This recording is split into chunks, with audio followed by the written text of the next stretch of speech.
Establishing marketing goals is critical to the success of your Instagram marketing.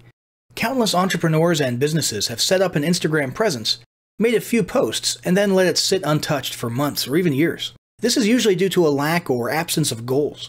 So before you even begin establishing any sort of Instagram presence or strategy, you need to establish clear marketing goals. Your goals should be specific, measurable, and attainable. They can be long-term, short-term, or a mix of both. Deadlines and milestones can be very helpful as well. I want to increase my social following would be an example of a bad goal that will likely result in your marketing efforts petering out after a while because there's no specific milestones.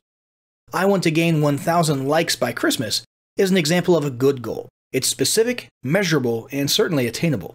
Below are some examples of the various goal categories you might be interested in.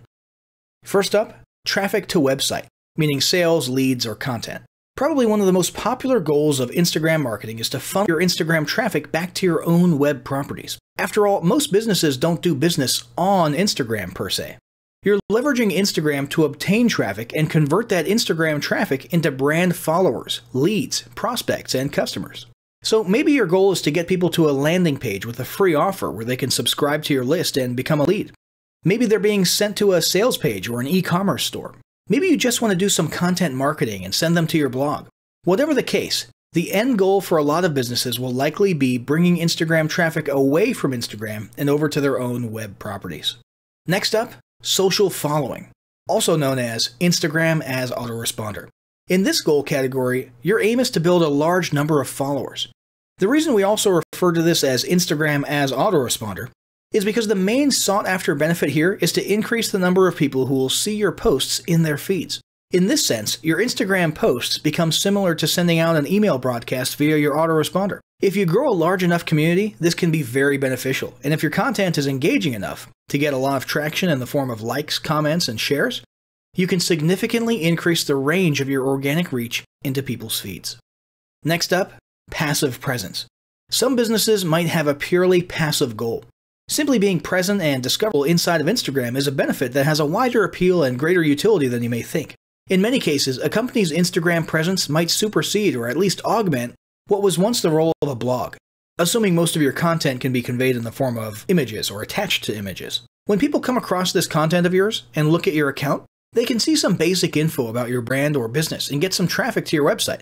This same approach can also be used for events, communities, and brands. Next up, brand awareness. Another goal that's less thought about might be spreading brand awareness and recognition. If you're just starting out, there's a good chance your brand might be in need of a jumpstart. If nobody's ever heard of you, a great way to increase recognition is to simply create and share unique, helpful, or entertaining content and get your name, logo, and overall brand identity in front of as many people as possible, as many times as possible. If this is your goal, you want to avoid being salesy in the beginning and ensure you're focused almost entirely on posting helpful, relevant, or entertaining content. Expand existing audiences. If you've already got an audience, your goal might be to make it bigger. This can be done via several social marketing methods. Sharing viral content, either curated or created yourself, can lead to a huge increase in your Instagram audience. Although creating your own viral content like that can be great, if you don't have the time or means to do so, you can simply leverage existing content that's already proven itself to be viral by curating or resharing it with your own comments or angle added to it. Also, a few humorous images and memes can't hurt either. Other ways to expand existing audiences can include contests, sweepstakes, and gamification. Assuming your offers and prizes are compelling enough, incentivized sharing can be very effective. Just ensure your methods are permitted by Instagram's terms of service. Next, there's enhancing or repairing public relations. Do you want to set your company apart in the public eye? Do you want to associate your brand with feelings of goodwill and community involvement? Was your business recently involved in a controversial incident that requires some damage control? It doesn't take a humiliating public catastrophe to make PR enhancement a good idea. This is a goal that any business can engage in. Non-sales related campaigns can include photos or videos that foster positive values and goodwill, or even involvement in social movements. But be careful not to alienate half your prospects if the social movement is divisive or political. Did your business recently donate to a charity, build a school in a third world country, serve food at a local pantry? These are all things to post about. These don't necessarily need to be about things that your business participated in. They can be content about general things like a heartwarming video about helping the poor or caring for the elderly. Special holidays like Christmas, Thanksgiving, or Mother's Day also present opportunities to leverage emotions foster goodwill, and enhance your PR. Finally, there's market research. A hugely beneficial goal of Instagram marketing is market research. If you're just starting your business or going down a new path, Instagram can be an excellent place to learn more about your audience and your market. This can be done in a structured way with things like surveys and questionnaires, or in a less structured way by simply engaging with your audience, commenting, asking questions, and so on. Also, lurking or conversing in Instagram areas or on content related to your industry can teach you a ton about what your customers want and who they are.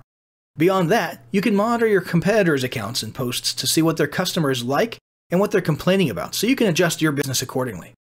Creating your own account, posting and engaging within it is another great way to get a constant stream of market and audience data flowing into your business. Ultimately, your goal should be to come up with 1 or 2 ideal customer avatars that you can then base your marketing and product development on. So all the goals that you've learned about in this section require some sort of presence on Instagram. Getting that presence started is what we're going to talk about next.